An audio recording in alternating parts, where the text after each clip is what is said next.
সুমাস কিচেনে সবাইকে স্বাগত। আজকে তৈরি করব বটি কাবাব। আমার চ্যানেলে এরকম আরও অনেক ভিডিও রয়েছে। আমার চ্যানেলের ভিডিওগুলো যদি আপনাদের ভালো লেগে থাকে আমার চ্যানেলটিকে লাইক, শেয়ার এবং সাবস্ক্রাইব করবেন। আর কোনো প্রশ্ন থাকলে কমেন্ট করে জানাবেন। চলুন শুরু করা যাক। এখানে আমি 3 কাপ পরিমাণে মাংস নিয়েছি। মাংসগুলোকে ধুয়ে পরিষ্কার করে পানি ঝরিয়ে ছোট ছোট টুকরো করে নিয়েছি। এবারে এর সাথে দিয়ে দিচ্ছি 1/4 চা চামচ বেকিং সোডা এবং 1/2 চা চামচ লবণ।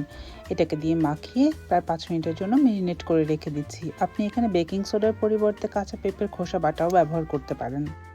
মাংসটা ম্যারিনেট হতে হতে অন্য একটি বাটিতে নিয়ে নিচ্ছি 2 চা চামচ পরিমাণে রসুন বাটা, নিচ্ছি 1 চা চামচ আদা বাটা, দিচ্ছি 1/2 চা চামচ গরম মশলা, 1/2 চা চামচ ভাজা জিরার গুঁড়ো, 1/2 চা চামচ ধনিয়ার গুঁড়ো, 1/2 চা চামচ কাশ্মীরি লাল মরিচের গুঁড়ো, 1/4 চা চামচ গোলমরিচের গুঁড়ো, 1/4 চা চামচ শুকনো মরিচ গুঁড়ো। ঝালটা আপনি আপনার পছন্দ মতো ব্যবহার করতে পারেন। দিচ্ছি 1 চা চামচ টমেটো কেচাপ, আরও দিচ্ছি 1/4 কাপ পরিমাণে পেঁয়াজ বেরেস্তা। বেরেস্তাটাকে আমি একটু ব্লেন্ডারে দিয়ে ব্লেন্ড করে নিচ্ছি।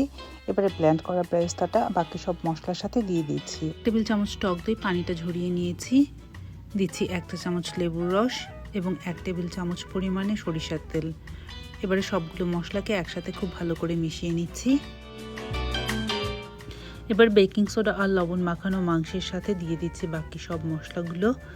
দিয়ে এটাকে মাংসের সাথে খুব ভালোভাবে মিশিয়ে নিচ্ছি। এখানে আমি আর কোনো লবণ ব্যবহার করছি না। প্রথমে এই মাংসে লবণটা মাখিয়ে নিয়েছিলাম, সেই জন্য। এর সাথে দিচ্ছি আরও 3 ফোঁটার মতো ফুড কালার। এটা সম্পূর্ণ অপশনাল, আপনি পছন্দ করলেই ব্যবহার করতে পারেন। ফুড কালারটা দিলে রঙটা খুব সুন্দর আসে, সেই জন্য ব্যবহার করছি আমি এখানে। এবারে সবশেষে আরও 1 টেবিল চামচ পরিমাণে সরিষার তেল দিয়ে মাখিয়ে এটাকে ম্যারিনেট হতে রেখে দিচ্ছি প্রায় 2 ঘন্টার জন্য। আপনার হাতে সময় থাকলে আপনি সারা রাতও মাখিয়ে রাখতে পারেন। মাখানো মাংসগুলোকে এবারে আমি একে একে স্কিওয়ারের মধ্যে গেঁথে নিচ্ছি। এখানে আমি স্টিলের স্কিওয়ারটা ব্যবহার করছি।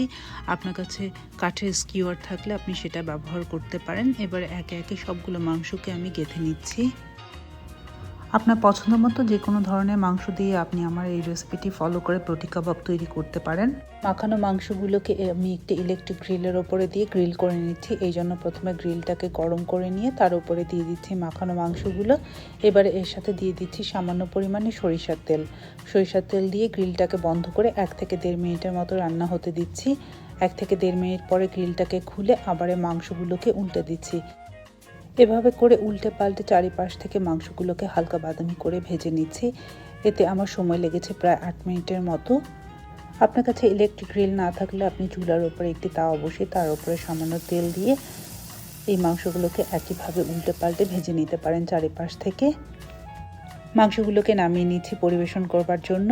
আশা করছি আমার এই বটি কাবাবের রেসিপিটি আপনারা একবার হলেও ট্রাই করে দেখবেন। ধন্যবাদ সবাইকে আমার চ্যানেলটি দেখার জন্য। আবার দেখা হবে নতুন কোনো রান্না নিয়ে সুমাস কিচেনে। ততক্ষণ পর্যন্ত সবাই ভালো থাকবেন। ধন্যবাদ।